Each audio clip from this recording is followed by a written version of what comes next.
정치 카페 테라스.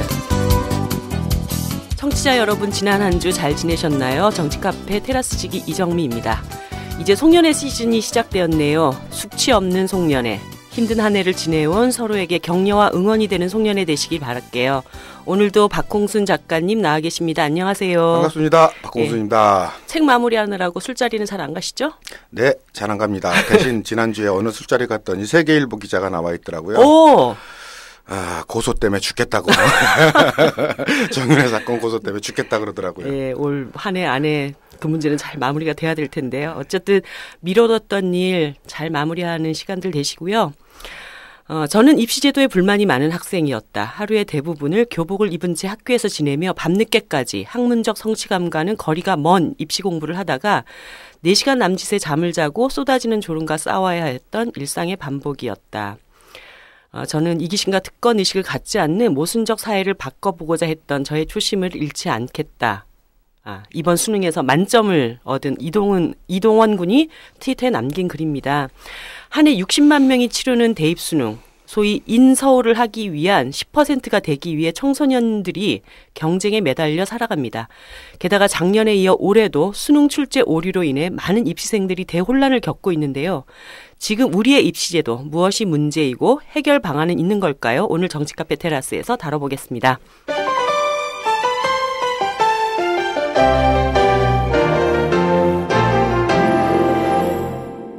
오늘 테라스에는 한때 입시학원의 명강사였다가 지금은 교육혁신의 전문가로 변신한 이범 선생님 나오셨습니다. 선생님 안녕하세요. 안녕하세요. 예, 안녕하십니까. 예. 예. 선생님은 어떤 그 대입제도로 입학을 하셨던가요? 저는 예전에 88년에 제가 대학에 들어갔으니까 학력고사 세대입니다. 우리 셋 다 그러면 다 공통되게 학력고사 세대군요. 네. 굉장히 심플했어요. 그때 학력고사 제도는. 이제 많은 분들이 이범 선생님 하면 궁금해하시는 것 중에 하나가 어떻게 보면 이범 선생님의 변신, 이것이 상당히 이제 의외이다라고 생각하실 수 있는데요. 어떤 계기가 선생님을 교육혁신의 전문가로 불러들였을까요? 하루아침에 변한 건 아니고요. 네. 제가 사교육업계를 뜬 거는 이제 거기서 이루어지는 여러 가지 현상들이나 행태가 너무 싫어서 떠난 거고, 큰 뜻을 품고 떠난 것은 아니었어요. 근데 네. 이제 어떻게 하다 보니 조금씩 제 위치가 이제 이동을 하게 됐고요. 네. 결정적인 계기는 2006년에 제가 책을 한 권 냈는데 그게 꽤 주목을 받았고 그 이후에 이제 강연 요청도 많이 받고 신문에 칼럼을 써달라 이런 요청도 받아서 제가 꽤 오랫동안 한겨레 신문에 칼럼을 쓰기도 했죠. 네. 그러면서 이제 점점 어느 해인가부터 이제 기자들이 당신을 전직 학원 강사라고 부르기 더 이상 못하니 새로운 프로필을 만들어봐라. 그래서 그때 고민하다가 이제 교육평론가라는 이름을 이제 쓰게 된 겁니다. 우리나라의 교육평론가라고 하는 이 직함? 처음 들어봤죠. 1호? 제가 알기로는 없는데 네. 모르죠. 누가 또 쓰시는 분 계실지. 예. 네, 어쨌든 이범은 교육평론가 1호다. 네. 먼저 올해 수능 출제 문제 관련해 가지고 이제 상당한 파란이 일었었는데요. 이 문제부터 먼저 좀 다뤄보려고 합니다. 지금의 수능 출제 이게 프로세스, 이 출제 과정이 어떻게 되고 있나요? 이번 기회를 통해서 많이 알려졌지만 대략 한 달 정도 동안 이제 출제진들이 합숙해서 이를테면 이제 서울에서 꽤 떨어진 곳에 연수원을 하나 완전히 다 전세를 내서요. 네. 거기 주변을 전경들이 다 경비를 합니다. 예. 그리고 이제 거기 들어가면 핸드폰이나 인터넷 사용도 제대로 못해요. 그 정도로 이제 감금된 채로 감옥이네요. 예, 출제자들의 감옥. 출제를 합니다. 그래서 이제 이번에 사실 출제 오류가 이런 구조하고도 관련이 있지 않냐 이런 지적들이 많이 있었죠. 예. 네. 어떤 측면일까요? 그러니까 일단 거기 들어가는 걸 사람들이 되게 싫어합니다. 네. 한 달 정도 동안 자기가 하던 일을 일단 모두 멈추고 대학 교수든 학교 교사든 가르치던 학생들 다 내팽개치고 가족들 얼굴도 못 보고 한 달 동안 격리돼 있어야 되거든요. 네. 돈은 꽤 준다곤 해요. 거의 한 1,000만 원 정도 준다곤 하는데 달에? 예. 예를 들면 대학 교수들 입장에서 봤을 때 한 달 동안 자기 연구실 강의 다 비워야 되는데 그거 갔다 온다고 해서 학교에서 무슨 연구 점수라도 몇 점 더 주냐면 그런 것도 없고 그러니까 사실 꽤 많은 사람들이 이게 대단한 무슨 기득권쯤 되는 거여서 사람들이 선호하는 일인 줄 아는 경우들이 있는데 실제 그 경험자들 얘기를 들어보면 자기도 하기 싫은데 억지로 갔다 이런 얘기를 하는 분들이 많습니다. 그래도 뭐 수능 출제위원이다라고 하는 것이 어떤 사회적인 경력에 일단 교수들은 경력에 거의 도움이 안 되고요. 그런가요? 예, 그렇죠. 교수 그 경력 어디다 써먹겠습니까? 학교 교사들이 일부 이제 뭐 학원 교재 같은 것을 집필할 때, 네. 그러니까 이제 참고서 같은 걸 집필할 때, 네. 뭐 그 경력을 사용하는 경우가 있긴 한데, 사실 수능 출제위원으로 참여한 적이 있다라고 해서 뭐 그렇다고 해서 뭐 이게 학원 강사쯤 되면 모르겠는데 네. 학교 교사가 사실 그렇게 득을 많이 볼 일은 사실 별로 없습니다. 예. 보통 이번에 이제 출제 오류 과정에서 여러 가지 문제들 중에 출제위원들이 너무 교수 편향으로 구성되어 있기 때문이다라는 얘기들이 있단 말이죠. 그러니까 이 문제에 대해서는 좀 어떻게 생각하십니까?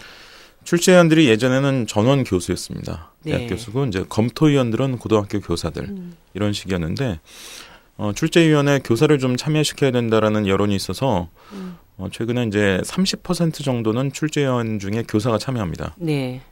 검토위원은 여전히 다 100% 교사고요. 네.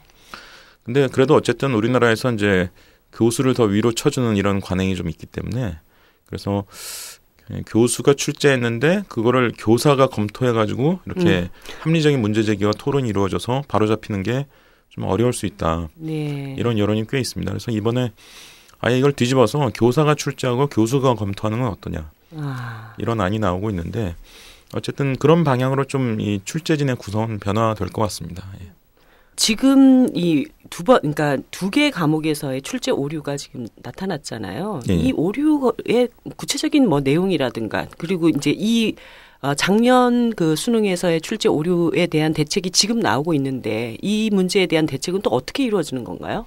지금 정부 발표는 이제 3월까지 네. 단기적인 대책, 즉 출제 시스템의 개선이죠. 네. 이것을 이제 3월까지 발표를 해서 내년 수능부터 이제 적용을 하겠다 이렇게 발표를 하는 상태고 새정치민주연합에서도 이제 수능 대책 특위를 꾸렸어요. 그래서 네. 이제 지난주에 뭐 발족식도 하고 토론회도 이제 시작하고 그랬는데 거기서도 역시 이제 나름의 안을 모아서 3월까지 이제 활동하면서 안을 제기를 하겠다 이렇게 이제 입장을 밝혀놓은 상태예요.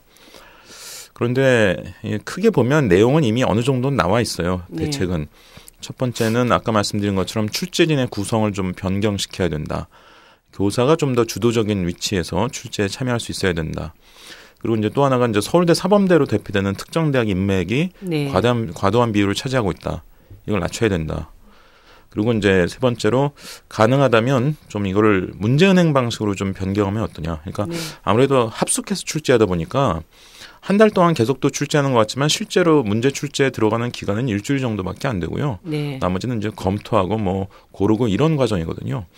그러니까 실제로 그 짧은 기간 안에 출제를 하고 또 검토까지 마무리해서 오류 가능성을 충분히 낮추기가 어렵다. 그러니까 아예 좀 다른 나라들처럼 네.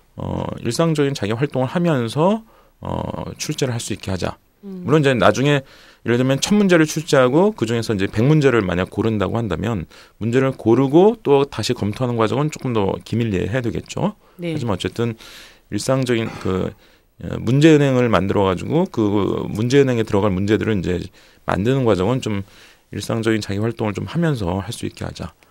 뭐 이런 얘기가 이제 돌고 있고요. 대략 그런 방향으로 이제 하여튼 잡힐 것 같아요. 그러면 출제 오류 문제는 조금 지금보다는 좀 나아지지 않을까.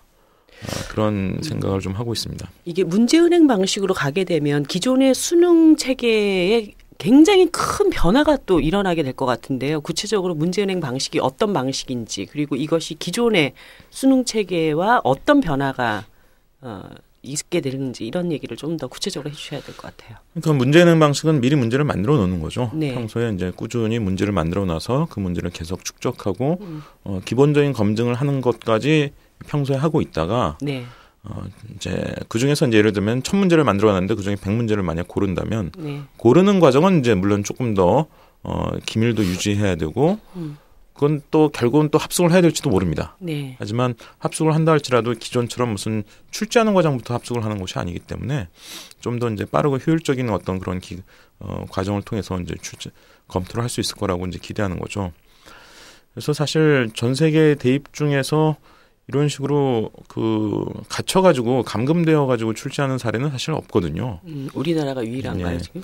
일본이 부분적으로 약간 그런 거를 쓰긴 하는데 일본에 이제 수능 비슷한 시험이 있어요. 센터 네. 시험이라고. 근데 그것도 다 그런 건 아니고 부분적으로만 이제 합숙을 활용하는 거지. 우리나라처럼 이제 모든 과정을 출제해서 검토까지 모든 과정을 합숙으로 처리하는 나라는 지금 우리나라밖에 없는 것 같습니다. 네, 그것 때문에 웃지 못할 코미디 같은 상황도 많이 네. 벌어졌었잖아요. 왜 우리가 욕 비슷하게 쓰는 말 중에 엿먹어라 이거 있지 않습니까? 네. 근데 가만히 따져보면은 엿드세요. 이거 되게 친절한 말이잖아요. 좋은 말이잖아요. 아 그래요? 네, 그 엿먹어라가 욕이 된 이유도 수능 옛날 이 시험과 연관이 있잖아요. 맞아요. 네, 옛날에 네. 그 엿기름 대신 사용할 수 있는 것은 그랬는데 이제 답이 두 가지였는데 하나만 답으로 해서 그 당시 교육부에서 그건 이제 하나만 답으로 고집하니까 부모님들이 네. 지방에서 그 보기 중에 하나가 무줍이었거든요. 네. 무줍을 오답으로 했던 친구들이 이제 다 오답 처리가 됐는데 나 이거 처음 듣는 얘기인데. 그래요.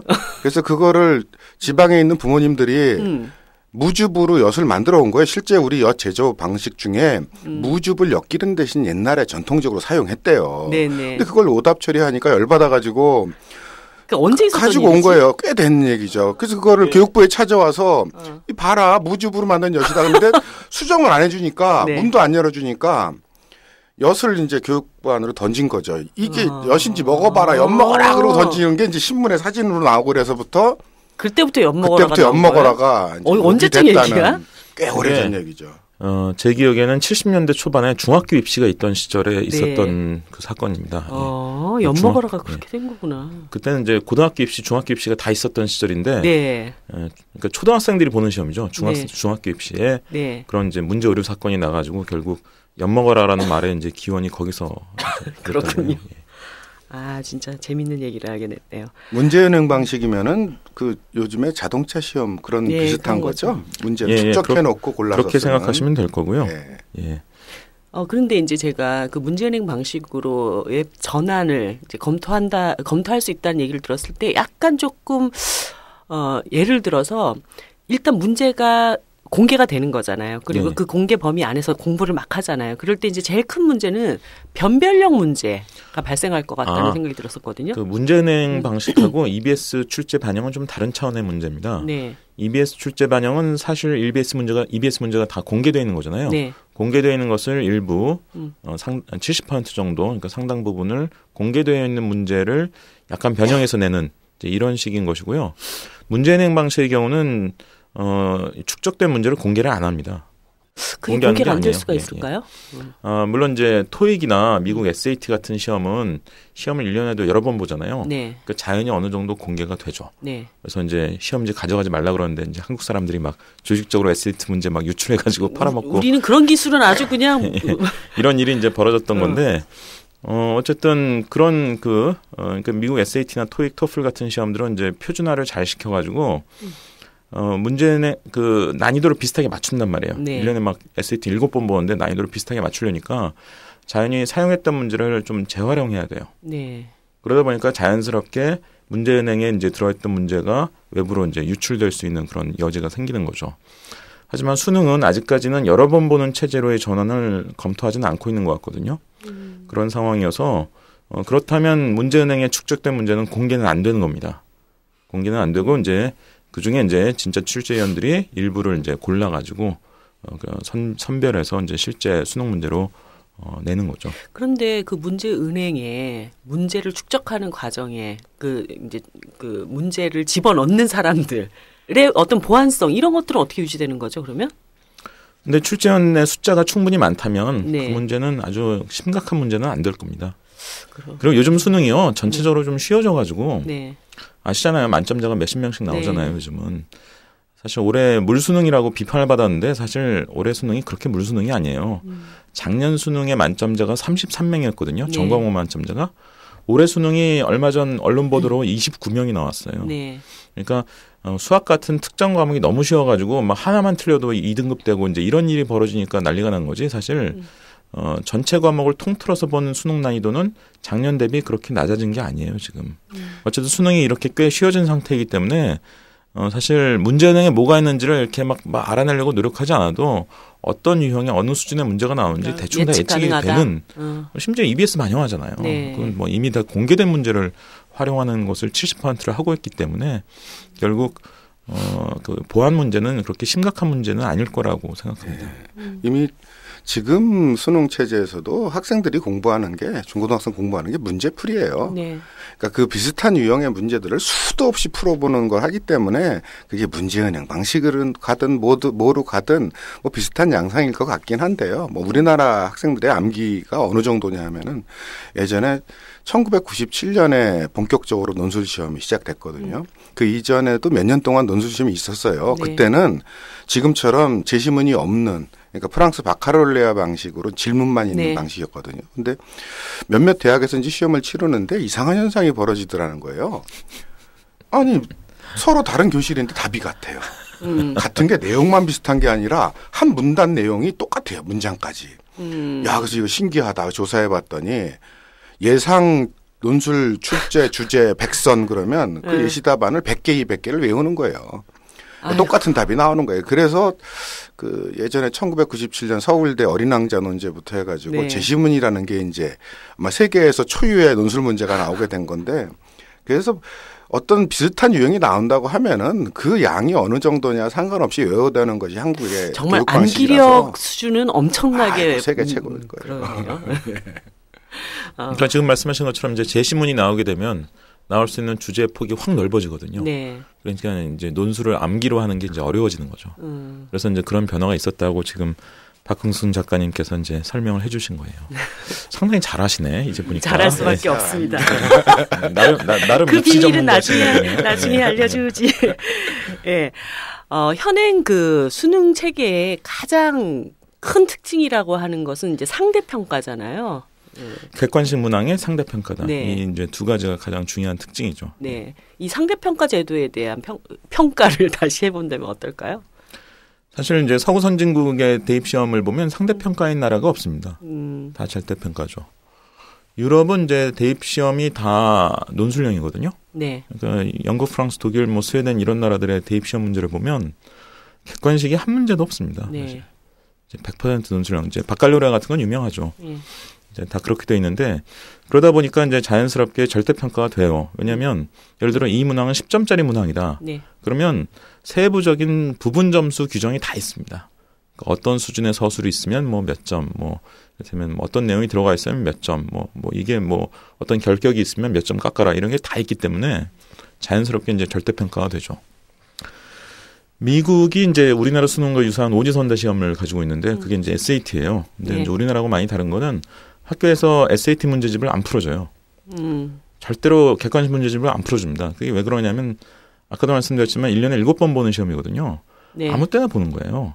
그리고 선택 과목도 20가지나 되거든요. 네. 그러니까 자기가 몇 월 며칠 날 시험 봐야지 해서 신청해서 그날 가서 보고 그날 내가 컨디션이 안 좋아서 못 봤다고 생각되면 억울하면 또 보면 돼요. 네. 3번 봐도 되고 심지어 작년이나 재작년에 미리 봐도 되고. 그러니까 토익이나 이런 시험 비슷하게 절대평가이면서도 동시에 이 표준화를 잘 시켜가지고 여러 번 볼 수 있게 만든 시험이에요. 그러니까 학교에서 문제집을 풀어줄 수가 없어요. 뭐 보충 수업 정도에서 좀 선별적으로 풀어줄 수는 있겠지만 정규 수업 시간에는 애들마다 시험 보는 과목이나 패턴이 다 다른데 심지어 작년에 미리 본 애도 있고 막 그런데 문제집을 풀어줄 수가 없는 거죠. 네. 거기다 미국은 그 방식도 일종의 컷오프 방식이잖아요. 자격고사 비슷하잖아요. 꼭 그렇지는 않아요. 예, 미국 SAT를 자격고사라고 보시는 분들이 있는데 네. 미국 대입시험 대입 제도를 잘 들여다보면 꼭 그렇지는 않습니다. 그런데 이제 우리처럼 이제 뭐 이렇게 커트라인이라는 개념이 있진 않죠. 우리나라는 요즘 수시에 네. 수능을 점수로 반영하지 않고 이제 최저학력 기준 정도로만 반영하는 이런 게 나타나면서 이제 수능 점수가 이제 커트라인으로 작용하지 않는 이런 경우를 이제 보게 되는데요. 미국은 100% 입학사정관 전형이거든요. 그러니까 이제 학교 내신 성적 반영되죠. SAT 시험 반영되죠. 또 AP라는 게 있어요. 뭐 명문대 가려면 AP라는 시험을 봐야 되는데 요거 반영되죠. 또 교과외 활동 자기가 뭐 했나 이런 거 뭐 에세이 쓴 거 이런 거 다 반영되죠 하니까 그러니까 우리가 생각하는 것 같은 수능 커트라인 개념이 없는 거예요. 그걸 이제 잘못 이해하면 이게 무슨 자격고사 같은 거 아니냐 이렇게 생각하게 되는데 그건 아닙니다. 점수가 나오고 점수가 반영이 되죠. 다만 절대평가입니다. 우리와 같은 상대평가는 아닌 거죠. 수능은 지금 성적표를 보면요. 원점수가 몇 점인지가 아예 나오질 않습니다. 네. 그래서 표준점수라는 게 나오는데요. 표준점수는 평균에 비해서 얼마나 높냐 낮냐 이걸 보여주는 지표예요. 이제 약간 통계적인 공식에 이제 점수를 반영해가지고 자기 점수를 대입해가지고 평균에 비해서 내가 얼마나 높냐 낮나 이걸 보여주는 수치가 이제 바로 표준점수인데 네. 일단 그게 나오고요. 또 하나가 이제 수능 성적표에 등급이 나와요. 네. 이거는 미리 규칙이 정해져 있어요. 상위 4%까지 1등급, 11%까지 2등급, 뭐 23%까지 3등급 해서 이제 9등급까지 주게 미리 규칙이 정해져 있고, 그러니까 네. 표준 점수하고 등급이 나오는데 둘 다 상대평가 지표죠. 네. 이건 우리나라 수능은 완벽한 상대평가예요. 유독 왜 우리나라는 이 상대평가를 하는 상대평가가 이 수능도 수능이지만 사실은 학생들이 느끼는 부담은 내신에서도 그렇죠. 엄청나요. 그 교육계에서는 흔히 이해찬 돌세대라는 말을 이제 쓰는데요. 그 이해찬 교육부 장관 시절에 교육부 장관이었나요? 교육계의 뒷담화를 다 알고 계시네. 근데 그 당시에 이제 내신을 주요 그 입시 항목으로 반영을 하면서 그럼 1년에 4번이나 수능을 치르는 셈이거든요. 그게 전부 다 이제 상대평가로 들어가면서 학생들이 무슨 다른 걸 할 수 없게 됐어요. 책을 읽거나 다른 활동을 할 수 없게 그냥 시험에만 묶어놓은 상태죠. 그래서 그다음부터는 애들이 점점 무식해졌다 그래서 이해찬 돌세대라는 말이 생겼는데 그러니까 일상적으로 수능 몇 년 후에 수능을 바라보는 어떤 상대평가를 바라보는 이 마라톤 경기가 아니라 그걸 매년 서너 차례씩 치러가면서 최종적으로 이제 수능까지 도달하는 이런 방식인데 소수점 이하로까지 뭐 가서 100분위를 만들고 합격 불합격을 가리려고 하다 보니 상대평가에 의존하는 것밖에 남는 방법이 없는 것 같아요. 그 자체가 문제인 것 같아요. 100분위로 하는 게. 예전에 그 대입 학력고사 시절에도 사실 뭐 이 점수 뭐 1점 차이로 뭐 당락에 갈리고 이제 이런 현상이 있었잖아요. 하지만 그때는 어쨌든 제공된 지표가 상대평가 지표는 아니었어요. 그냥 340점 만점에 몇 점이다. 그냥 요 절대평가 지표 요것만 가지고 이제 줄을 세웠는데 지금 이제 상대평가 지표가 활용되면서 이제 대표적으로 생기는 부작용이 뭐냐면 이를테면 그 상위권 학생들이 선호하는 과목이 망해요. 예를 들면 국사가 원래 문이과 공통 필수 과목이었거든요. 네. 수능에서. 예, 근데 이제 10년 전에 이걸 이제 문과 사회탐구 선택 과목으로 바꿨어요. 네. 물론 이제 최근에 다시 국사를 이제 필수로 한다고 하죠. 네, 올해 그렇죠. 9월부터. 어쨌든 한 10년 정도 동안 이제 국사가 문과 선택 과목으로 이제 되었는데 이때 첫 해는 그래도 국사를 선택한 학생이 문과생 중에서 60%가 넘었는데 나중에는 이제 10%대로 떨어져요. 네. 이게 왜 그러냐면 서울대 문과계열학과에 이제 그 지원할 학생은 국사를 필수로 해라. 이렇게 지정을 했어요. 그러자 서울대 지원할 가능성이 있는 좀 상위권 학생들은 내가 서울대 원서낼지도 모르니까 국사 공부를 하고 이제 수능 국사 시험을 보는데 이러면 내가 중위권이에요. 중위권인데 내가 아무리 내가 국사를 좋아해도 학업 능력 우수하기로 유명한 서울대 지원자들하고 내가 경쟁해서 석차에서 밀리면 7등급, 8등급, 9등급 되면 난 치명적이거든요. 그렇죠. 그러면 나의 합리적 선택은 뭐냐면 포기. 국사를 버리는 거예요. 포기하는 거예요. 그래서 서구 선진국에서 상대평가를 안 쓰는 중요한 이유는 사실은 조금 전에 말씀하신 박흥순 작가님께서 내신 상대평가가 이제 애들 간의 경쟁을 너무 과열시켜가지고 이제 그게 문제가 된다. 이제 내신 상대평가를 안 하는 이유는 그거고요.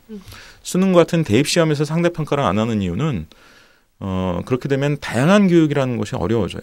선택 과목을 많이 이렇게 개설하고 학생들이 자기 진로나 어떤 의향에 따라서 다양한 과목을 선택하고 하는 게 상대평가랑 잘 안 맞습니다. 네. 이를테면 역설적이게도 요즘 우리나라에서 로스쿨에서도 상대평가가 도입돼 있거든요. 네. 그러다 보면 로스쿨에서 벌써 한 학기 딱 지나고 나면 누가 제일 그 공부를 잘하는 애들인지 대충 보인대요. 그러면 그 다음 학기 수강 신청할 때 걔가 수강 신청하는 거는 다 기피하고 도망간다는 거예요. 왜 상대평가니까 걔네들이 앞자리를 찾으면 자기는 석차에서 밀리니까 그럼 안 좋은 평가를 받을 게 뻔하니까 도망간다는 거예요. 그러니까 서구 선진국에서 상대평가 개념이 없는 거는 이렇게 다양한 교육을 시킨다, 유도한다는 것과 완전히 배치되는 제도이기 때문이기도 해요. 근데 이런 그 후유증이 분명히 있는 걸 알면서도 굳이 우리나라에서 이 상대평가 제도라는 것을 고집하는 이유가 뭐예요? 후유증은 아마 감성적으로는 알 것 같아요. 우리나라에서 왜 웬만한 사람이면 봤을 영화가 죽은 시인의 사회잖아요. 네. 거기 키팅 선생이 네. 나와서 강조하는 게 뭐 2가지 정도인 것 같아요. 하나는 그 카르페 디엠이라는 오늘을 즐겨라. 네. 내일을 위해서 오늘을 희생하지 말고 학생 때부터 오늘을 즐겨라 이거랑 또 하나는 그 유명한 장면 있잖아요. 책상 위에 올라가는 네. 거. 그러니까 다른 각도에서 사물과 세상을 봐라. 뭐 이제 이 2가지가 교훈이고 상당수 사람들이 그걸 보고 그래 교육은 저래야 돼라고 생각하면서도 우리 교육으로 들어와서는 그냥 다 줄 세우기로 이제 가는 방식이잖아요. 그거는 어떻게 보면 우리 사회 전체의 어떤 이데올로기 시스템 문제가 아닌 것 같아요. 경쟁만을 심어놓고 이 시장 경쟁 안에서 살아나는 놈만 승자 독식이고 네. 나머지는 자기 무능력 때문에 어쩔 수 없이 그런 처지에 있으니까 그거 감수해라. 어떻게 보면은 단순히 편의만이 아니라 우리 사회를 움직이는 하나의 어떤 사고방식, 시스템 이것이 그대로 반영된 게 아닌가 저 같은 경우 이런 생각이 들더라고요. 근데 그게 비단 우리나라만의 문제가 아니고요. 네. 아시아 국가들이 대체로 그래요. 그러니까 석차에 민감한 나라들은 다 아시아에 있어요. 네. 한국, 일본, 중국, 뭐 대만, 싱가포르, 인도가 또 되게 심해요. 네. 그러니까 우리는 너 반에서 몇 등 했니? 네 학년에서 몇 등 했니? 이런 게 굉장히 자연스럽잖아요. 네. 서해 가면 그 개념이 없어요. 그렇죠. 예, 그냥 점수 뭐 ABCD나 점수만 딱 나오고 끝나지 개념이 없거든요. 네. 근데 그 개념, 석차라는 개념이 진짜 살아있는 이런 나라들은 다 아시아에 있는 국가들이에요. 왜 그럴까요, 또? 그거는? 그러니까 이거는 제가 봤을 때는 그 선발이라는 것의 의미하고 관련이 있는 것 같아요. 선발? 예. 네. 그러니까 교육의 본연의 의미를 따지는 것보다는 네. 그 결과로서 누구를 몇 명을 어디로 선발하느냐 이거에 너무 집중하는. 네. 그러니까 사실 이거는 또 식민지 시대의 경험 이런 거와도 관련이 있다고 보는데요. 이를테면 식민 통치를 하면 똘똘한 놈 몇 명 뽑아내면 끝나는 거거든요. 네. 사실 교육이라는 것이 이제 의미가 그 사람이 이제 사회를 살아가는 데 필요한 여러 가지 소양이나 이런 것들을 어떤 뭐 자기의 어떤 개성을 또 이제 개발하고 이런 교육 본연의 어떤 가치를 추구하는 과정이라기보다는 결과적으로 어떤 사람을 선발하기 위한 어떤 그런 과정으로서 교육을 바라보면 그럼 석차라는 것이 굉장히 중요해지죠. 네. 그래서 결국은 아시아 국가들에서 이제 근대 교육이 꼽힌 게 다 근대 교육이 이식된 게 다 이제 식민 시대 이식되었거나 아니면 어쨌든 굉장히 일본은 식민지를 경험하지는 않았지만 이제 굉장히 뭐 사실 일본 군대를 추진하는 세력이 지금 우리가 보면 거의 군국주의자들 아니에요? 네. 이런 사람들이 이제 워낙 주도를 하다 보니까 결국 그런 그 권위주의적인 어떤 그 풍토 속에서 선발에 집중한 어떤 이런 교육 이런 것이 결국 이제 석차에 대해서 굉장히 민감하게 되는 이런 결과를 낳지 않았나 하는 그 가설을 가지고 있어요. 아니, 그러니까 이제 사실 절대평가라고 하는 것은 공부가 자기와의 싸움 이것이 되는 거잖아요. 근데 이제 상대평가라고 하는 거는 내 옆에 있는 사람과의 싸움이 돼버리고 정말 이 청소년기 학창 시절에 쌓아야 될 우정 이런 것이 아니라 옆에 있는 친구를 이겨야 될, 극복해야 될 대상 이렇게로 여기게 만드는 이거 어떻게 그렇죠. 바뀌어야 될까요? 그게 4% 상위 4% 이내가 1등급이잖아요. 네. 수능이든 내신이든 그렇게 돼 있으니까 결국은 아까 이번 선생님 얘기하셨듯이 한 문제 가지고 운명이 결정이 나버려요. 한 문제 틀렸느냐 맞았느냐 가지고 어떻게 한 사람의 거의 인생이 한 문제 실수로도 틀릴 수 있는 거잖아요. 아니 근데 네. 우리가 그 문제는 좀 또 구분을 해야 돼요. 이게 상대평가 나쁜 거라는 건 제 지론이고 그건 네. 바꿔야 된다라고 생각하는데 성적순으로 사람을 선발하는 거는 특히 대학이라는 교육기관에서 성적순으로 사람을 선발하는 거는 그거는 그 합리성을 존중을 해줘야 돼요. 사실. 네, 뭐 어쩔 수 없다. 예를 들면 뭐 핀란드나 독일 같은 뭐 이렇게 삼인주의가 발달하고 이렇게 우리보다 훨씬 평등한 나라는 성적순으로 선발 안 하냐? 다 성적순으로 하겠죠. 뽑아요. 네. 그런데 이제 다만 성적에 의해서 내가 무슨 과를 가냐 못 가냐, 무슨 대학을 가냐 못 가냐에 따른 격차가 좀 작은 거죠, 우리보다. 네. 심지어는 고졸이나 대졸이냐 이 격차도 좀 작고 그러다 보니까 우리와 같은 대란이 안 벌어지는 거지. 사실 독일의 대학들 뭐 프랑스는 이제 대학이 평준화되어 있으니까 이제 프랑스는 아주 좀 특이한 체계고요. 일정 점수 이상만 되면 이제 아무 대학이나 가는. 하지만 독일 같은 데는 다 대학별 학과별로 모집을 하고 이를테면 300명이 정원인데 500명이 지원했다 그러면 301등에서 잘라요. 네. 성적 순으로 쭉 세워가지고.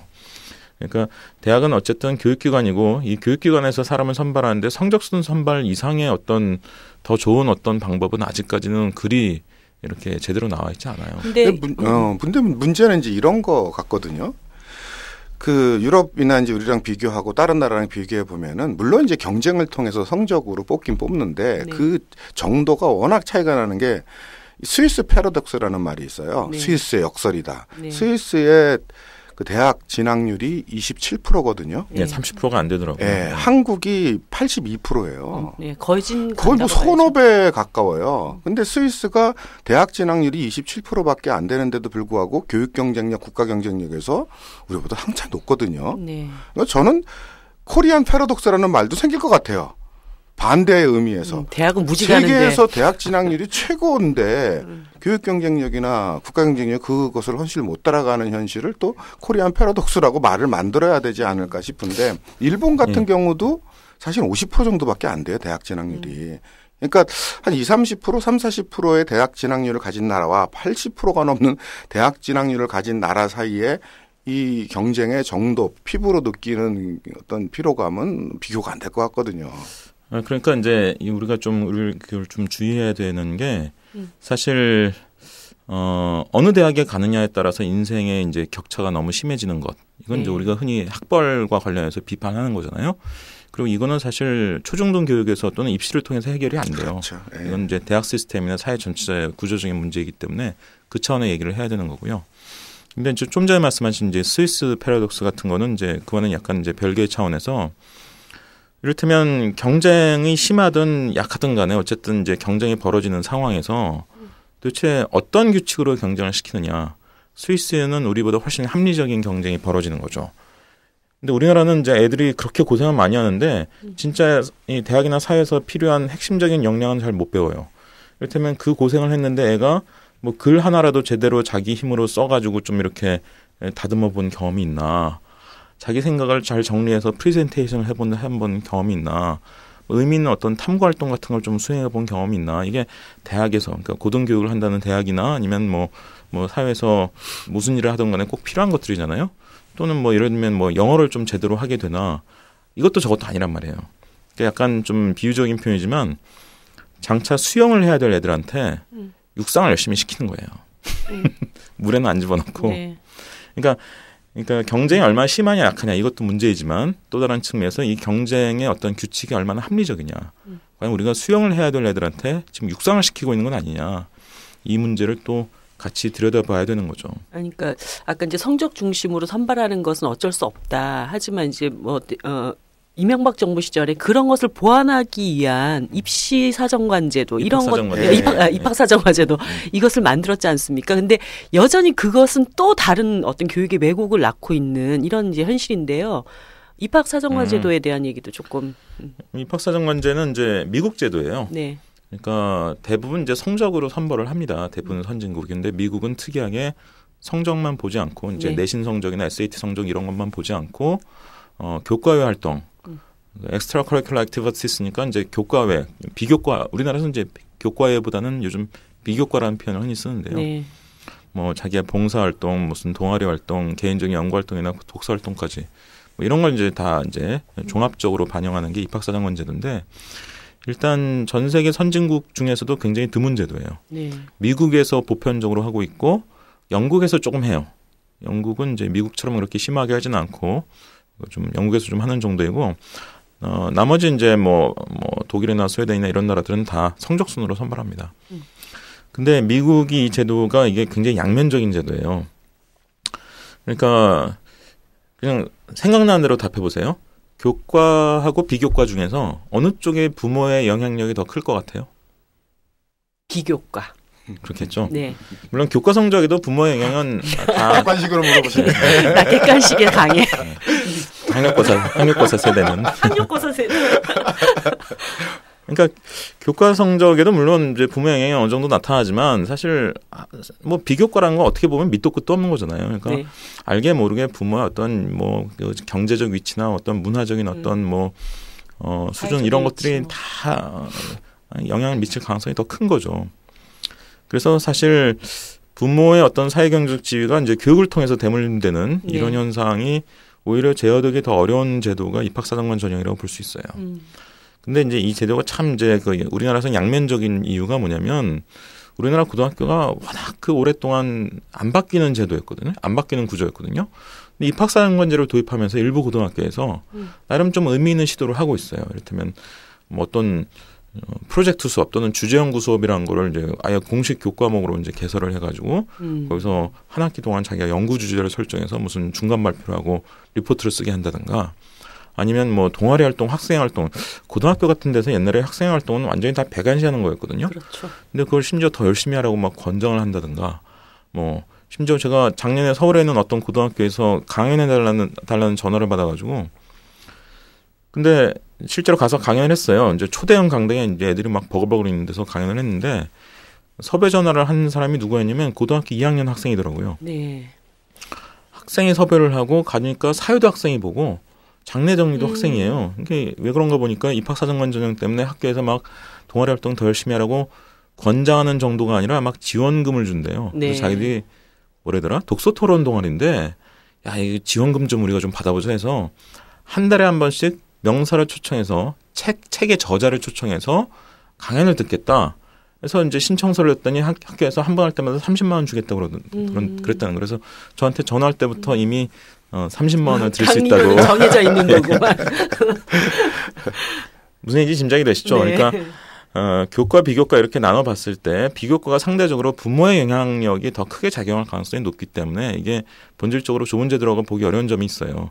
근데 그럼에도 불구하고 워낙 그 바뀌지 않았던 우리나라의 완고하던 고등학교에 뭔가 좀 틈새를 내는 그런 좀 뭔가 활력을 불어넣는 그런 측면이 없지 않아 있거든요. 제대로만 활용되면은 긍정적인 면이 있긴 있는 것 같아요. 사실 우리나라 대학 중에서 입학사정관 제도를 제대로 하는 학교는 카이스트 같아요. 다른 학교는 좀 어떻게 흉내를 낸다라고 하면 카이스트는 정말 입학사정관 전형에 맞게 하거든요. 그것을 하기 전까지는 카이스트는 거의 과학고 독식이었어요. 근데 이제 입학사정관 전형을 하면서 일반 고등학교 이과 학생들도 이제 그 전형을 통해서 카이스트에 들어갈 수 있게 됐죠. 물론 또 그 안에서도 부작용이 있었던 게 이놈의 학교가 성적에 따라서 그 대학 등록금을 차별화했잖아요. 네. 근데 일반고 학생들은 과학고 학생들하고 뭐 열심히 공부해서 하면 되겠지라고 들어갔는데 사실은 게임이 안 되죠. 아예 게임이 안 돼요. 과학고 출신들은 다른 애들이에요. 그러니까 막 1년, 2년, 3년을 잠 안 자고 코피 쏟아가면서 해도 못 따라가는데 등록금을 다르게. 그래.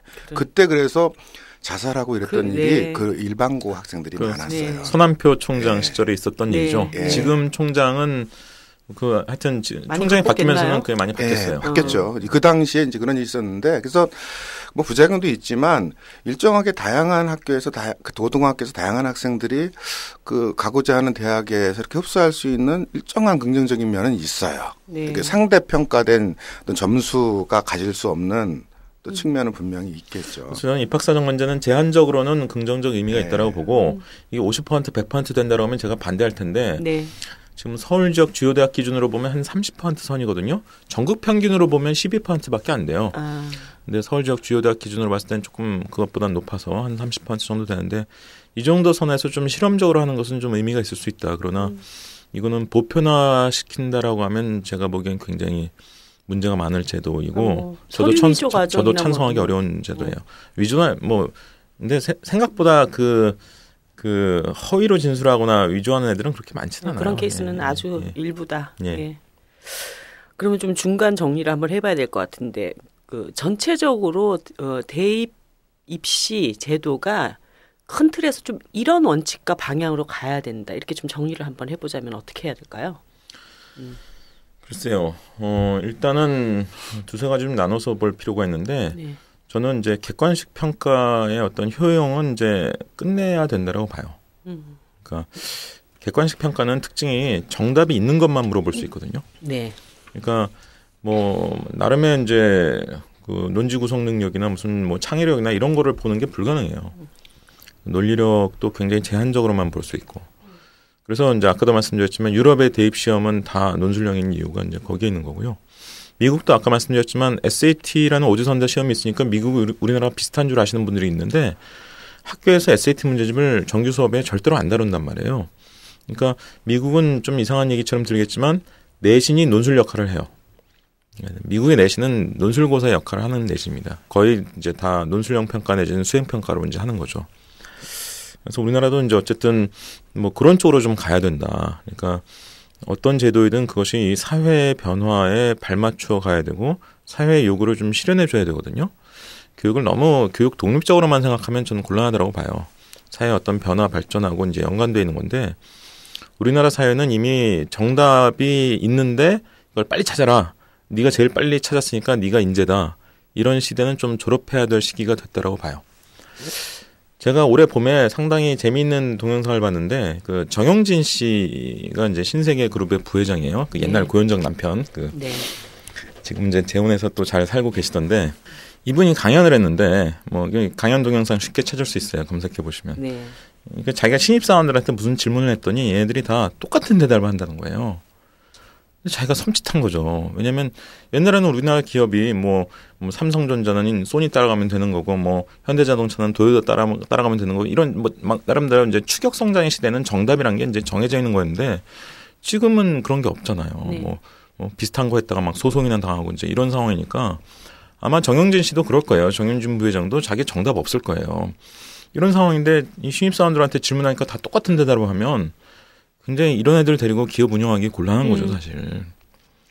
그래서 약간 생뚱맞게 뭐 인문학 공부를 해라 뭐 이런 얘기도 하고 그러는데 그러니까 우리나라 산업의 수준은 이미 그 정도까지 간 것 같아요. 물론 이제 산업이 전부 다 그 정도까지 간 건 아니지만 우리나라에서 이제 이른바 이제 대기업 또 나름대로 좀 앞서 나가고 있는 그런 이제 그 업종이나 기업들 중심으로는 이미 그런 현상이 뚜렷하게 나타나고 있는 것 같아요. 그러니까 기존의 교육이 우리나라 산업이 요구하는 인재를 지금 만들고 있느냐? 저는 아니라고 보거든요. 그러니까 뭔가 수업 방식과 평가 방식이 어떤 전환이 필요한 시점인 것은 분명한 사실인 것 같다. 그러니까 이제 객관식 평가의 시대는 좀 우리가 졸업해야 되지 않을까.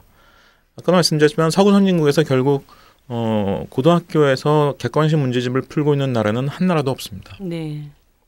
그 삼성 얘기하셔가지고 기억이 났는데 저도 요즘에 미생을 보거든요. 네. 근데 얼마 전에 보는데 괜찮은 대사가 나오더라고요. 그 장그래라는 네. 그 얘가 똘망똘망 하잖아요. 그렇죠. 거기에 대해서 어떤 사람이 평가하는데 비정규직이죠. 어떤 사람은 정답만 말할 수 있는 반면에 어떤 사람은 정답은 몰라도 해답은 얘기한다. 그러니까 중요한 건 해답이다. 뭐 그런 얘기를 하더라고요. 네. 실제 아까도 뭐 얘기가 나왔지만 프랑스는 이제 바카롤레 논술이 유명하고 독일은 아비큐어 논술이라는 게 있는데 거기 문제들을 보면은 재미가 있어요. 예를 들어서 우리가 흔히 인문사회계 관련한 질문이다 그러면은 인간은 자신에게 거짓말을 할 수 있는가? 이런 게 문제예요. 네. 그다음에 철학이 세상을 바꿀 수 있는가? 네. 그다음에 이제 수학과 연관된 문제를 보면은 계산은 사유인가? 이런 걸 물어봐요. 그러니까 문제 풀이가 아니라 수학적 계산이라는 게 어떤 사유의 영역이냐 물어보고 또 과학 문제도 보면은 무의식에 대한 과학이 가능한가?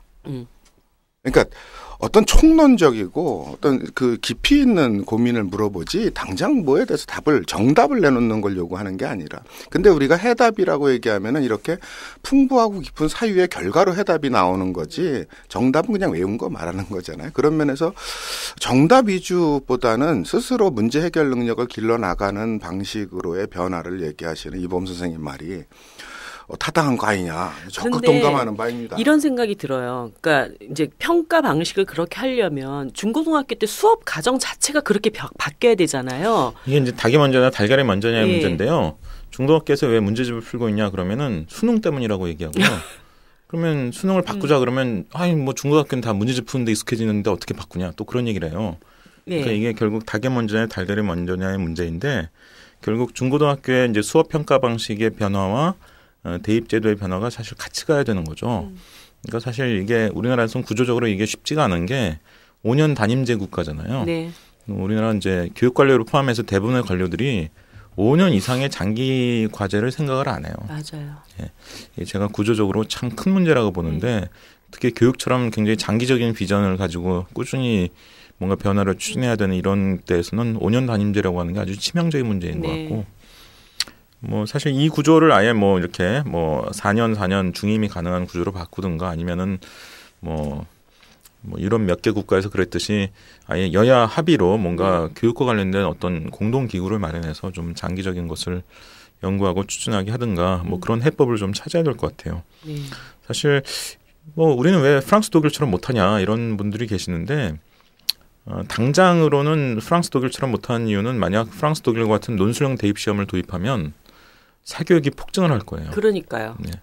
그래서 이거는 뭐 이렇게 어느 날 갑자기 확 바꿔서 될 수 있는 일이 아니고 굉장히 중장기적인 조심스럽고 그리고 단계적인 제가 보기엔 아마 수학부터 바꾸는 게 제일 좋을 거예요. 지금 우리나라의 입시가 굉장히 혼란스럽거든요. 네. 내신, 수능, 논술이 다 다르잖아요. 그러니까 네. 수학 사교육도 내신 사교육, 수능 사교육, 논술 사교육. 정말 요즘, 사교육 시장이 요즘 이과 논술은 다 수학과학이거든요. 그래서 이제 수리 논술이라는 이제 이 사교육 이제 이 시험이 있고 이제 이 사교육 시장이 있는데, 그러니까 결국은 내신, 수능, 논술의 격차가 그래도 제일 작은 게 수학이에요. 네. 그래서 뭐 수학부터 한다든가 뭐 일단 10개년 계획 정도 잡아가지고 전체적인 어떤 그 개선을 추진하는 방향으로 가야 된다라고 봐요. 좀 다른 패러다임이 필요하긴 할 것 같아요. 그 전에 경험을 보면은 새누리당이 잡았을 때는 과거에는 주로 수능을 강화하는 방향이었고, 네. 이제 민주당이나 이런 쪽이 잡으면은 내신을 강화하는 방향이었다면 둘 다 애들 잡는 방향이니까 아니, 사실은 다른 패러다임의 고민은 필요해요. 내신을 강화하고 뭐 이런 것들이 다 일단은 너무 사교육 시장이 증가하면서 공교육이 무너진다, 공교육을 지켜야 된다 이런 논리로 또 시작이 됐던 거 아닙니까? 그게 이제 다 권력 논리예요. 예. 프랑스의 바칼로레아는요 내신을 안 봐요. 내신을 주지 과목은 내신 반영 전혀 없습니다. 그냥 대입 시험만 딱 보면 돼요. 근데 이제 내신을 애들을 그러면 왜 하냐? 학교 수업을 왜 듣냐? 그게 대입 시험과 다 연관된 거를 네. 학교에서 가르치는 거예요. 우리 시험은 똑같이 국영수 하는 게 아니라 대학에서 뭘 전공할지에 따라서 이제 몇 개 이제 영역으로 이제 교육 과정을 나눠 가지고 네가 대학 가서 무슨 사회과학을 전공할 거야? 그러면 이제 이런 거를 네가 공부하고 바칼로레 시험을 봐라. 학교 이제 교육 과정이 그런 식으로 이제 다 나뉘어 있죠. 근데 우리가 이제 내신, 수능, 이 논술이라고 하는 게 다 이제 일종의 권력 관계라는 거를 생각해야 되는데 공교육의 요구가 있어요. 내신을 반영해라. 그래야 공교육이 정상화되고 강화된다. 이런 공교육계의 요구가 있는 거고 정부에서는 수능을 지키려고 해요. 수능을 이제 물론 영향력을 조금씩 줄이고 있긴 하지만 수능을 정부에서 놓을 수 없는 이유가 어쨌든 국가 차원에서 정부 차원에서 대입이라고 하는 중차대한 문제에 있어서 뭔가 의미 있는 정보를 제공하고 컨트롤할 수 있는 장치가 필요한 거예요. 근데 또 대학 입장에서는 대학의 자율성이라는 게 있잖아요. 네. 그걸 이제 내세우면서 논술 같은 것을 이제 요구하는 거죠. 심한 경우 본고사를 다시 얘기하기도 하고. 그러니까 수능 내신 논술이라고 하는 이 삼각 구도가 사실은 권력 관계를 반영하고 있는 거예요. 근데 결국은 우리는 학생을 중심으로 생각해야 된다고 봐요. 네. 이 세 권력 관계, 이 권력 균형 속에서 일단 타협 가능한, 견인 가능한 지점을 모색함과 동시에 그 모색의 핵심은 결국 학생을 위해야 된다라는 기본적인 가치를 깔고 있어야 된다고 보는데, 그래서 주목할 만한 게 이제 스웨덴하고 영국인데요. 스웨덴은 내신으로 대학을 갈 수 있어요. 내신 성적만으로 대학을 갈 수 있는데 억울한 애들이 있어요. 소실적에 놀아서 내신이 안 좋은데 내가 실력은 있다고 생각해. 그러면 논술형 국가고시를 신청해서 볼 수 있어요. 그러면 걔네들은 내신 성적을 그걸로 대체해줘요. 네. 개인 선택이에요. 개인의 선택에 맡겨요. 너 내신으로 대학 갈래? 아니면 나중에 국가고시, 논술형 국가고시 그 과목별로 여러 과목 보는데 그거 시험 봐가지고 내신 성적 그걸로 대체해서 그걸로 갈래? 네가 선택해. 그러니까 우리나라에서는 우리는 빨리 도입 안 할까요? 우리는 삼수생부터 비교 내신이라 그래서 논술 성적으로 내신을 대신하잖아요. 거기서부터 풀어주죠. 그거 좋은 방법인데요. 그럼 아예 고등학생이 선택할 수 있게 해주는 것도 좋은 방법인 것 같아요. 스웨덴 그 교육계에 있는 분한테 제가 여쭤보니까 얼마나 많은 학생들이 보냐 한 30% 정도 붙네. 그러니까 거기도 내신 억울한 애들이 꽤 많은가 봐요. 그리고 영국의 제도가 참 특이하면서도 재미있는데 영국은 수능, 내신, 논술 이런 걸 다 통합해놨어요. 그러니까 영국의 A-레벨이라는 고등학교 마지막 이제 2년간 보는 어떤 이게 이제 교육 과정이면서 동시에 이제 평가이기도 한데 그 우리나라에서 이제 전 세계에 다 내신이라는 게 있어요. 웬만한 나라들은 다 내신이라는 게 이제 프랑스를 빼놓고는 다 반영이 되는데 영국은 대개는 이제 내신 성적이라는 거는 공인 평가는 아니에요. 왜냐면 이 학교의 내신과 저 학교의 내신을 우리가 이렇게 그 상대평가든 절대평가든 일률적으로 비교할 수 없는 거거든요. 상대평가면 더더욱 비교가 안 되죠. 우리나라 치면 학력 수준이 높기로 유명한 강남 지역의 고등학교 상위 4%하고 저기 시골 지역에 있는 고등학교의 상위 4%는 학력 격차가 꽤 나거든요. 그렇죠. 그러니까 결국 동일선상에서 이제 내신을 취급하기 어려워지는 문제가 생기는 거고 절대평가로 해도 문제가 생깁니다. 절대평가로 해도 캐나다 같은 데서 이제 보면요. 캐나다가 이제 대입 시험이 없고 내신으로 대학 가는 아주 특이한 나라인데 내신만으로 대학을 가요.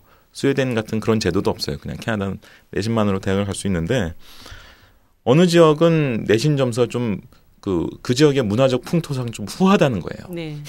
내신 점수를 좀 잘 준다는 거예요. 어느 지역은 좀 짜게 준다는 거예요. 그래서 대학에서 비밀리에 그걸 보정을 해요. 내신 성적. 그러니까 절대평가로 가도 어쨌든 이런 문제가 이제 있는 거예요. 이 영국은 특이하게도 내신을 굉장히 잘 이 제도를 만들어 놔가지고 내신 성적이 공인평가가 되게 만들어 놨어요. 이 학교의 내신 성적과 저 학교의 내신 성적이 그리 큰 오차가 편차가 나지 않도록 어떻게 해놨냐면 이제 5개 정도의 독립적인 기관을 만들어 놓고요. 이 학교에서 그 5개 기관 중에 한 기관을 선택을 해요. 네. 그럼 그 기관에서 그 2년간 이제 운영하는 교육 과정과 평가에 대해서 아주 세부적인 컨설팅을 하는 거예요. 그리고 관리 감독도 해요. 그렇다고 교사의 자율성이 없냐? 그것도 아니고 교사가 이를테면 내가 이제 무슨 고전 문학에 대해서 이제 강의를 한 학기 동안 한다. 그러면 자기가 선택할 수 있는 텍스트는 선택할 수 있는 범위를 상당히 넓게 줘요. 네. 하지만 상당히 철저하게 관리 감독을 해서 그 내신 성적이 공인평가로서 이제 역할할 수 있게 그렇게 만들어놨어요. 그러니까 우리로 치면 별도의 시험인 수능과 논술 그리고 내신을 통합을 해놓은 거죠. 네. 그래서 영국이 사실 대학 가기가 제일 간명한 나라예요. 그냥 A레벨이라고 하는 그 2년간 자기가 이제 되게 한 5과목 이제 배운 거에 대해서 성적을 내면 그거 가지고 이제 대학에서 뽑아요. 일부 이제 약간 입학사정관제적인 요소 약간 포함되어 있고 이런 식이에요. 그래서 스웨덴하고 영국을 좀 들여다보면 우리의 상상력을 좀 확장할 수 있다고 봐요. 스웨덴은 패자부활전을 아예 그냥 제도화를 시켜준 거예요. 영국은 수능 따로 논술 따로 이제 뭐 내신 따로를 다 통합을 해가지고 근데 이 통합이 권력 관계에서 어떤 타협이 가능해요. 아까 말씀드린 영국에서 A레벨을 관리하는 5개 기관 중에 2개 기관은 아예 대학이에요. 캠브리지하고 옥스퍼드에서 그걸 해요. 그러니까 대학이 나름대로 권한을 가지고 고등학교 교육을 뭐 나름대로 리드하거나 또는 조율할 수 있는 그런 역할을 맡기는 거예요. 그러면서 학생 입장에서는 우리나라 입장에서는 그게 또 나름 또 좋은 게 내신 사교육 따로 수능 사교육 따로 논술 사교육 따로인데 그게 다 통합되어 있으니까 사교육을 줄일 수 있는 가능성도 있죠. 네. 하여튼 뭐 너무 복잡한 제도를 설명드려서 죄송하긴 한데 하여튼 중요한 건 잘 들여다보면 우리가 지금 굉장히 난잡한 대입 제도를 가지고 있는데 합리적인 솔루션은 있을 수 있다는 거예요. 네. 그 문제를 조금 더 얘기를 해보고 싶은데 이제 선생님이 이범 선생님이 혁신학교에 관련된 여러 가지 정책들, 계획들 이런 것들을 많이 얘기를 하셨잖아요. 근데 이제 현재와 같은 이 대학 입시 제도 하에서 혁신학교가 가질 수 있는 가능성 이런 것들은 어느 정도일까요? 이게 이제 고등학교 혁신학교는 많지 않아요. 네. 고등학교 혁신학교는 뭐 서울도 몇 개 안 되고 경기도도 서울보다 많지만 뭐 그리 많지 않은데 네. 근데 서울하고 경기도가 조금 다르더라고요. 네. 서울 사람들이 역시 약삭빨라요. 어떤 측면에서 차이가 나던가요? 혁신학교를 나름의 충실한 가치에 의해서 운영을 하면서도 이게 대학 가는데도 뭔가 이제 긍정적인 작용을 할 수 있다는 계산을 하고 시작한 학교들이 많아요. 네. 상대적으로. 네. 그래서 입학사정관 전형을 굉장히 잘 활용하는 편이에요. 서울의 이제 고등학교 혁신학교들이. 이를테면 입학사정관 전형은 아까도 말씀드렸지만 교과 성적만 보는 게 아니라 여러 가지 비교과 활동을 같이 보는데 비교과 활동이라는 게 네가 알아서 해봐라고 개인 책임으로 맡기면 상대적으로 부모 영향도 그만큼 크게 작용할 거고 그만큼 학교의 변화도 일으키기 어렵겠지만 이 학교는 네가 알아서 해라 개인한테 맡기는 게 아니라 학교에서 입학사정관제에 뭔가 활용될 수 있는 여러 가지 활동들을 굉장히 조직적으로 추진을 한 거예요. 네. 근데 그게 혁신학교의 원래 가치에도 부합을 해요. 네. 네. 그냥 뭐 지식을 그냥 머릿속에 꾸역꾸역 집어넣는 이런 식의 단순한 활동이 아니라 진짜 의미 있는 탐구 활동이나 토론이나 이런 거를 통해서 자기가 지식을 직접 생산하거나 또는 자기 것으로 만들 수 있는 어떤 그런 능력을 키우자. 이게 이제 혁신학교의 중요한 모토 중에 하나인데 그걸 하다 보니까 그를 위한 여러 가지 활동이 자연스럽게 이제 입학사정관 전형에 활용될 수 있는 자료가 된 거죠. 네. 그래서 상대적으로 학생 활동, 동아리 활동도 굉장히 활성화돼 있고 아까 제가 잠깐 언급했던 프로젝트 수업 또는 이제 교과 연구 수업 주제 연구 수업 이제 이렇게 부르는 이제 이런 수업들도 이제 굉장히 많이 이루어지고 그러면 한 학기에 한 편씩 자기 리포트를 쓰게 되면 6학기면 리포트를 다 모으면 거의 책 한 권이 나와요. 네. 그럼 이제 입학사정관 전형하는데 이제 대학에 탁 던져주는 거죠. 그러면 대학 입장에서는 그런 게 있는 학교와 없는 학교가 상당히 다를 수 있거든요. 입학사정관제 맞춤형 혁신학교가 되어가고 있나? 근데 실제 그거는 우연히 맞은 거예요. 네, 의도한 건 네, 아닌데 네. 시기적으로 입학사정관제가 막 도입되는 시기하고 혁신학교가 이제 고등학교에서 막 지정되기 시작한 시기가 겹치니까 서울에서는 약간 그걸 좀 전략적으로 활용한 그런 경우들이 이제 있었던 거죠. 네. 그리고 경기도에서도 사실 그런 걸 활용하는 경우가 없지 않아요. 근데 경기도와의 차이점은? 경기도가 혁신학교의 본래 가치에 조금 더 충실한 편이에요. 왜냐하면 혁신학교의 원조가 경기도거든요, 네, 사실. 그렇죠. 경기도에 이제 2000년대 초반에 이제 경기도 광주에 있던 그 남한산 초등학교, 그 공원 구역 내에 있어서 이제 인구가 점점 줄어서 거의 폐교 위기에 몰렸는데 여기서 이제 이 학교를 우리가 한번 살려보자. 이분들은 이제 저는 전교조 중에서도 이제 비주류라고 이제 보는 그런 분들인데. 전교조 주류 분들하고 조금 달라요. 전교조 비주류 분들은 하여튼 현장에서 뭔가를 좀 바꿔보자 이제 이런 거에 조금 더 무게 중심을 둔 분들인데 이분들 이제 여러분이 이제 모여서 이제 남한산 초등학교를 이제 버젓이 살려냈죠. 그리고 이제 좀 있다가 양평의 조현 초등학교라든지 또 충남 지역에도 이제 그런 학교들이 몇 개 있었어요. 그래서 이제 전국에 이제 요즘은 작은 학교라는 식으로 이제 많이 뭐 이렇게 알려져 있는데 그 작은 학교 운동을 하면서 그런 학교를 다시 살려낸 그런 경험을 하는 분들이 혁신학교 운동의 어떤 모태 역할을 한 거예요. 근데 이제 예기치 않게 2009년에 이제 이 김상곤 교육감이 당선이 됐단 말이죠. 2010년부터는 교육감을 이제 4년에 한 번씩 이제 일제히 뽑게 되지만 그 전에 교육감은 시도별로 이렇게 다 달랐어요, 임기가. 그래서 2010년까지 임기를 이제 다 맞추기로 하고 그래서 2009년에 경기도에서 1년 2개월짜리 교육감 선거를 합니다. 1년 2개월 임기를 남겨놓고 교육감 선거를 할 때 그때 이제 전국 최초로 이른바 진보적 교육감인 김상곤 교육감이 당선이 되죠. 근데 이제 경기도에서는 이미 그런 의미 있는 실험들이 이제 이루어진 역사가 있고 그분들이 이제 그런 걸 좀 교육청에서 좀 받아라 이렇게 요구하자 김상곤 교육감이 혁신학교라는 이름을 만들어요. 혁신학교 이름을 만든 사람이 김상곤 교육감이고 김상곤 교육감 전공이 뭔지를 보면 경영학입니다. 혁신이라는 것과 사실 친화력이 그렇군요. 있는 전공을 하신 분이죠. 그래서 이제 이게 혁신학교라는 이름을 가지게 돼요. 그러면서 이제 경기도가 이제 사실 혁신학교의 원류이기 때문에 경기도 혁신학교가 조금 더 그 역사성 뿌리를 가지고 있고 그걸 미리 실험해본 어떤 그런 경험해본 교사들이 상대적으로 많고 그래서 이제 경기도 혁신학교가 고등학교의 경우에도 대입보다는 조금 더 혁신학교 본래 어떤 교육 본연의 가치에 좀 집중하자 이런 쪽에 좀 가까운 편이고요. 서울 분들은 사실 경기도와 같은 그런 혁신학교의 그 준비 기간을 거치지 못했어요. 남한산 초등학교 같은 그런 실험의 장이 서울에 있었던 것도 아니고 네. 그렇기 때문에 광명교육감이 2010년에 당선되면서 느닷없이 시작된 그런 측면이 없지 않아요. 서울은. 그러면서 이제 서울 깍쟁이란 말이 있잖아요. 야, 이 박사장관제 이거 점점 늘고 있는데 고등학교에서 혁신할 때는 이게 나름대로 지렛대의 받침점 역할을 조금 해줄 수 있겠다. 이런 생각을 하신 분들이 다 그런 건 아니에요. 물론 다 그렇다 보면 전혀 무리가 되는 얘기고요. 네. 하지만 이제 그런 분들이 상대적으로 많았던 거죠. 강연을 하러 다닐 일이 많은데요. 그럼 이제 고등학교에서 인문학 강연을 요청하는 경우가 그래도 종종 있어요. 한 뭐 4회, 5회. 네. 그러면 대체적으로 고등학교 경우는 중고등학교에서 인문학 강연을 요청하는 경우는 혁신학교가 많아요.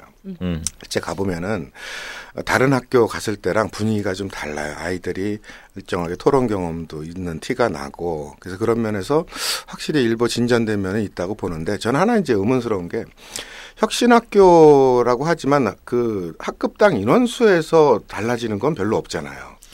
예, 약간 초등학교, 예. 중학교 같은 경우 약간 줄여주긴 해요. 네, 근데 큰 차이가 큰 차이는 없어서 없습니다. 사실 무슨 한 학급당 30몇 명 이런 시스템에서 토론 수업이 과연 가능할까라는 건 사실 의문이고요. 또 하나는 혁신학교와는 다르게 이제 또 사람들이 시도하는 게 대안학교라는 게 있잖아요. 소규모 대안학교들. 근데 우리나라는 희한해서 의무교육 개념이 그 강제교육 개념으로 잘못 정착된 것 같아요. 그래서 초등학교, 중학교는 대안학교가 사실상 허용이 안 돼요. 고등학교만 대안학교가 허용이 돼요. 그러면 사실 제일 중요한 거는 초등학교부터 그 교육이 사실 제일 초등학교로 갈수록 더 중요한 건데도 대안교육을 할 수 있는 방법이 고등학교 가서나 이제 허용이 되는 이것도 사실 크게 개선해야 될 점이 아닌가 싶은데 하여튼 혁신학교가 가지고 있는 어떤 기본적인 학급당 인원이라든가 하여튼 교사의 문제라든가 이런 한계나 대안학교에 대해서는 어떻게 생각하세요? 대안학교는요, 사실 이게 접근하는 방식이 미국하고 독일이 완전히 극과 극이거든요. 예를 들면 독일은 홈스쿨링이 허용이 안 되는 나라예요. 그 대신 이제 대안학교와 같은 그런 유형의 학교를 공교육 제도 안에 끌어들이는 사례죠. 미국은 홈스쿨링이 허용되죠. 네. 사실 의무교육이 영어로 보면 compulsory education이거든요. 그러니까 사실 강제교육이에요. 강제교육. 고지것들 하면 독일처럼 이제 막 그 의무교육 기관에 애 안 보내면 막 부모가 잡혀가는. 우리나라도 사실 벌금 내거든요. 우리나라도 대안학교 보내면 초등학교 중 벌금을 내게 돼 있는데, 근데 미국은 이제 원래 이제 좀 서부 개척 시대부터 좀 느슨하게 시작한 나라라서 그런지, 그리고 이제 우리나라보다는 훨씬 이제 어떤 개인의 자유 이런 것들, 그러니까 미국을 자꾸 신자유주의 국가라고 우리가 얘기하는데 미국은 신자유주의 국가이기도 하지만 그 이전에 그 고전적인 자유주의가 굉장히 잘 뿌리박혀 있는 나라예요. 심지어 개인의 보호를 위해서 총기 소유를 허용해야 된다. 그렇죠. 이제 이런 나라잖아요. 그러니까 내가 우리 애 키우는데 뭐 왜 저 학교에다 의무적으로 맡겨야 돼? 그냥 내가 우리 공동체에서 또는 내가 개인적으로 알아서 키울 거야. 이걸 이제 허용을 하는 나라인 거죠. 그래서 우리나라는 이제 미국보다는 이제 독일에 가까운데 일부 중학교를 중심으로 이미 공교육 내에서 약간 대안학교 유사한 틀을 허용한 사례들이 있죠. 대표적인 게 이제 이후학교라든지 네. 이후학교는 중학교와 고등학교가 있는데 좀 뭐 이를테면 이제 뭐 전남 보성에 가면 용정중학교라는 학교도 있고 뭐 등등 뭐 중학교 단계에서부터 이제 약간 그 대안학교 비슷한 학교를 그런 이제 이 공교육 틀에 이렇게 받아들인 그런 사례들이 있어요. 근데 초등학교는 없었죠. 초등학교 없었는데 이제 혁신학교 중에서 이제 그런 학교들이 대안학교 비슷한 그런 구실을 하는 학교들이 이제 생기기 시작한 거죠. 사실 혁신학교 다 뭐 보내보니까 별거 아니던데 이러는 그 반응도 많은데요. 왜냐면 혁신학교가 편차가 극심해요. 혁신학교 안에서? 예. 혁신학교가 지금 경기도는 뭐 300개가 넘거든요. 그러면 그 중에는 막 무늬만 혁신학교에서부터요. 진짜 뭐 감탄이 막 절로 나오는 혁신학교까지 극과 극이에요. 이게. 네. 왜 그런지는 뭐 나중에 기회 되면 제가 좀 설명드릴 텐데 어쨌든 그런 상황인데 어쨌든 그 중에서도 이제 뭔가 모범적이고 우리가 이제 귀감이 된다고 보는 그런 유형의 혁신학교는 사람들이 대안학교에서 기대하는 그 정도의 어떤 역할들을 사실상 거의 하고 있죠. 네, 교육 예산 문제가 그래서 짚어줘야만 될 것 같아요. 네. 우리나라가 GDP 대비 교육비 공공지출이 한 4% 되더라고요. 우리 정도 나라들이 보통 한 7, 8% 많이 지출하는데 우리가 그 반인 것 같아요. 네.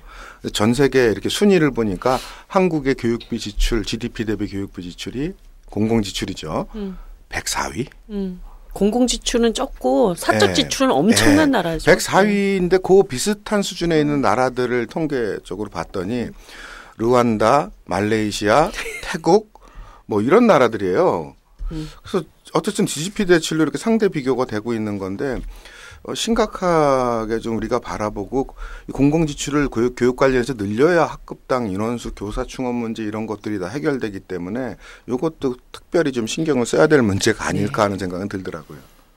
근데 이게 이제 교육만의 문제는 아니죠. 사실 GDP 대비로 보면 이제 우리나라가 굉장히 이제 낮긴 한데 전체 정부 지출 중에서 교육비가 차지하는 비중은 그렇게 낮지 않아요.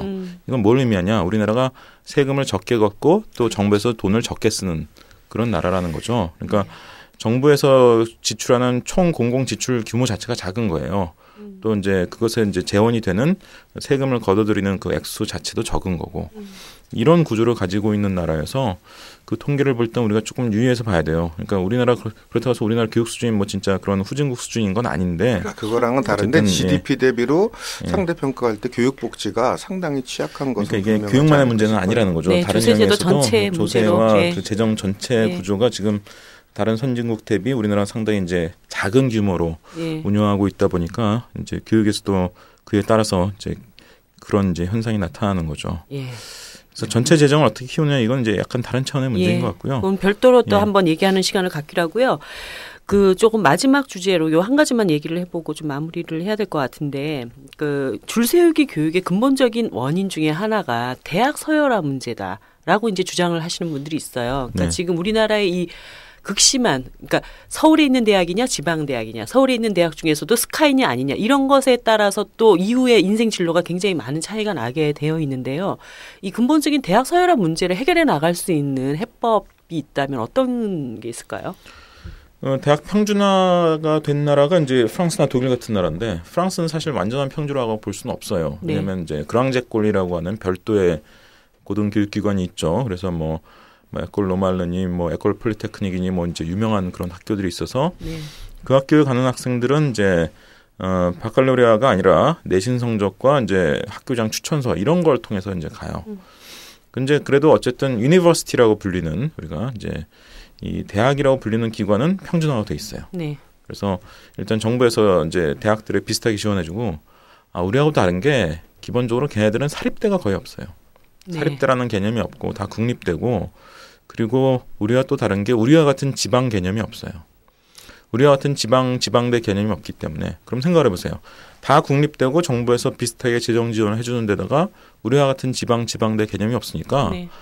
이 대학이나 저 대학이나 뭐 별 수준 차이가 안 나는 거예요. 그리고 입시 제도도 아예 바칼로레아에서 일정 점수 이상을 받으면 자기 집 반경 250km인가 그 내에 있는 대학은 지원하면 무조건 받아주게 돼 있어요. 근데 한 가지 우리가 유념해야 될 건 중도 탈락이 굉장히 많다는 거죠. 네. 한 3분의 1 정도는 대학 다니다가 잘려요. 독일이 좀 달라요. 독일은 선발이 평준화되어 있지는 않아요. 그래서 이제 대학별로 학과별로 성적 순으로 선발을 합니다. 지원자 받아서 이제 그렇게 선발하는데 하지만 독일 대학이 평준화되어 있다고 얘기하는 것은 독일도 역시 사립대가 거의 없어요. 네. 운영은 사립화되는 경우가 가끔 있는데 재정은 사립이 아니에요. 재정은 어차피 국고 지원을 다 받아서 운영해요. 그러니까 재정적으로는 다 국립대 또는 공립대라고 보시면 돼요. 독일은 이제 다 주립대인데 주로. 그리고 이제 역시 우리와 같은 지방대 개념이 없죠. 그러니까 독일 대학이 평준화됐다는 얘기는 대학들 수준이 고르다는 의미예요. 사실 프랑스와 같은 극단적인 평준화 모델은 이거는 프랑스에만 있는 거예요. 그거는 사실. 그리고 프랑스는 그랑제꼴이라는 게 또 있다는 걸 고려하면 평준화도 아닌 거예요. 어떻게 보면. 근데 독일과 같은 평준화 모델은 우리가 이제 한번 생각해 볼 필요 있죠. 대학들 사진에 격차가 적다. 네. 근데 이게 가능한 배경은 독일은 사립대가 거의 없다라는 거거든요. 사립대 약간 있는데 그것도 재정적으로는 다 국립대, 공립대예요. 네. 또 우리나라는 사립대가 전 세계에서 제일 많은 나라거든요, 사실. 대학 개수로 치면 86%가 사립대고요. 특히 서울 수도권 지역의 4년제 대학 중에 국립대가 거의 없어요. 그렇죠. 서울 수도권 지역의 국공립대가 뭐 있습니까? 서울대, 서울교대, 공립이지만 시립대. 인천대가 이제 우여곡절 끝에 이제 국립이 돼 있죠. 이 정도이기 때문에 사실 국립대 통합 네트워크니 이제 이런 얘기들을 많이 하는데 그런 걸 해도 서울 수도권 지역에 과연 효과가 있겠냐를 생각해 보면 이 정책의 어떤 투자 대비 효과에 있어서 상당히 의문시되는 정책이에요, 사실. 그래서 제가 틈만 나면 이제 진보적인 분들 뭐 뵈면 꼭 하는 얘기가 국립대 통합 네트워크가 사람들한테 설득력이 별로 없다. 디테일하게 들어가면 지방에는 나름 그 의미가 있을 수 있어요. 하지만 우리나라 인구의 절반 이상은 서울 수도권에 몰려 있는데 걔네들이 서울 수도권에서 진학할 수 있는 통합 네트워크 내 대학이 없으면 그럼 이게 거의 무의미한 정책이 되어버린단 말이죠. 지방 국공립대에 대한 지원이 더 강화되고 만약에 통합이 되게 되면요. 그러니까 그렇게 그거는 해서 통합 네트워크를 통해서든 아니든 그거는 해야 돼요. 그거는. 그리고 예를 들면 굉장히 보수적인 대구 이런 데 가봐도요. 사람들이 다 울분을 가지고 있어요. 옛날에는 경북대 괜찮았다는 그렇죠. 거예요. 근데 지금은 경북대 나와도 경북대 안 가고 뭐 서울에 있는 대학 다 가려고 하니까 애들이 그런 거에 대해서 그 보수적인 뭐 대구나 상대적으로 보수적인 대구나 부산 지역 분들도 다 울분을 가지고 있어요. 그러니까 그건 국립대 통합 네트워크를 통해서든 다른 프로그램을 통해서든 하여튼 그건 어떻게든 바로 잡아야 되는 거예요. 네. 또 그건 이제 지방의 어떤 산업적인 어떤 그 부흥하고도 연관된 얘기인데 근데 어쨌든 서울 수도권 뭐 인구의 절반 이상이 집중되는 서울 수도권을 기준으로 생각해 봤을 때는 국립대 통합 네트워크가 답이 안 돼요, 이게. 그러니까 대학 간 격차를 줄일 수 있는 사립대를 효과적으로 끌어들일 수 있는 다른 프로그램이 필요한 거예요, 사실은. 아무튼 이 문제는 조금 더 연구를 해볼 필요가 있을 것 같아요. 그러니까 물론 혁명을 할 수 있으면 사립을 다 국립화시키면 되는데 사실 뭐 그렇게까지는 안 된다 되니까. 하더라도 예. 이제 국공립 통합 시키고 그리고 지방대에 대한 어떤 지원을 그러니까 지역에 있는 그러니까 서울에 있는 학생들을 지역으로 분산시킬 수 있는 어떤 방안들 이런 것들을 좀 더 적극적으로 모색해 볼. 아유 근본적으로 가면 아까 얘기 나왔던 그러니까 학력별 임금 격차가 줄어드는 방법밖에 사실은 없죠. 스위스 같은 이렇게 유럽은 고등학생들한테 아예 학교에서 이렇게 상세하게 도표화된 자료를 보여준대요. 네. 우리로 치면 고등학교에다가는 이제 직업학교를 나와서 바로 취업했을 때와 그다음에 대학을 나와서 취업했을 때 임금 격차를 이렇게 종류별로 쭉 도표로 만들어서 제공을 해준대요. 보면 별 차이가 없거든요. 그러니까 큰 차이가 안 나니까 뭐 굳이 돈 벌려고 대학 간다라는 생각을 할 필요가 없어지니까 뭐 대학 진학률이 뭐 그렇게 높을 필요도 없는 거고 하니까 그렇죠. 예. 그런 시스템만 만들어진다면 사회 전체적으로 사실은 그렇게 제일 빠르게 더 함담해요. 근데 그게 해결인데요. 아니 교육 문제를 풀려면 제도 전체를 얼마나 많은 걸 뜯어고쳐야 되는가 지금. 사회 전체적인 격차의 어떤 축소, 그건 이제 대학 서열 격차 축소. 네. 요건 두 가지는 좀 다른 차원의 문제예요. 네. 그 정책이 이제 같이 가면서 동시에 이제 중고등학교 교육의 어떤 효율화, 내실화, 그리고 직업교육의 활성화, 또 대입제도의 변화 이런 게 이제 같이 가야 되는 거죠. 네. 근데 자꾸 이제 사회 구조적인 문제나 이제 대학 서열 격차 얘기만 하는 분들이 있는데 그게 물론 의미가 있어요. 그리고 저도 동의를 해요. 그럼에도 불구하고 많은 사람들은 어떤 느낌을 받냐면 그 얘기하면 또 뻔한 소리 하네 이런 반응을 보여요. 그거 어느 세월에 되겠냐. 그러니까 우리가 교육도 민생이라고 저는 생각해요. 네. 그러니까 상대적으로 작아 보이지만 사람들이 늘 걸려 넘어지는 문제들이 숱하게 있어요, 교육에. 그런 걸 좀 해결하는 실력을 좀 보여주면서 동시에 사회 구조적인 어떤 문제도 제기하고 대학 서열 격차를 좀 축소하는 어떤 그런 프로그램도 얘기를 해야 설득력도 생기고 또 실제로 힘이 붙는다라고 네. 저는 생각을 해요. 예. 예. 저희가 지금 점심밥도 굶고 1시간을 넘게 얘기를 하고 있는데 마지막으로 이범 선생님께 지금 박근혜 정부 2년 차가 됐습니다. 이제 3년 차로 넘어가게 될 텐데 박근혜 정부의 교육 정책 현재 성적표를 매겨본다면 어떻게 평가하실 수 있습니까? 사실 박근혜 정부 교육 정책이 큰 게 별로 없어요. 네. 사실 고교 무상 교육은 이제 뭐 대선 공약이었는데 지금 올해까지 예산 편성 안 한 걸 보면 그거 어떻게 될지 두고 봐야 되는 거고. 근데 고교 무상 교육은 어떤 경비를 이렇게 학부모들의 경비를 절감시킨다는 측면에서는 의미가 있지만 교육의 어떤 근본 구조나 틀을 바꾸는 어떤 그런 개혁은 아니거든요. 네. 오히려 이제 대선 공약 중에 재미있었던 것은 이제 중학교 자유학기제인데 자유학기제가 지금 2016년부터는 이제 전면 실시로 지금 예고돼 있단 말이에요. 네. 근데 현장에서 보면 꽤 의미 있는 변화도 있고 이제 아울러서 또 이제 뭔가 그런 변화를 시도하다 보면 또 이제 막 그 잡음도 나고 이제 하여튼 불만도 나고 그러는데 오히려 저 자유학기제 같은 것들을 잘 이렇게 확장을 하면서 좀 의미 있는 성과를 내면 긍정적인 어떤 그런 점수를 얻을 수 있는 부분이 있다라고 봐요. 다만 이제 MB 정부의 유산을 좀 이렇게 좀 털어내지 못한 부분이 있죠. 대표적인 게 이제 자사고 같은 네. 건데 사실 그거는 그 얘기는 하나도 못했네. 예. 별도로 우리가 이 고교 체계 문제는 사실 옛날에 인문계고처럼 일반고를 생각하는 분들이 아직 너무 많아요. 네. 옛날에 인문계고는 제가 통계조사를 해보니까 1980년에는요. 만 15세에서 17세 사이의 연령 중에 인문계 고등학교를 다니는 학생이 4분의 1밖에 안 돼요. 네. 고등학교를 다니는 비율이 반밖에 안 됐고요. 나머지 이제 실업계 다녀도 반은 실업계고 반만 인문계로 다녔는데 요즘은 일반고에 다니는 비율이 그 해당 연령 인구의 70%거든요. 네. 그리고 중학교 서울 같은 지역은 중학교에서 거의 정규 꼴찌를 해도 일반고로 가요.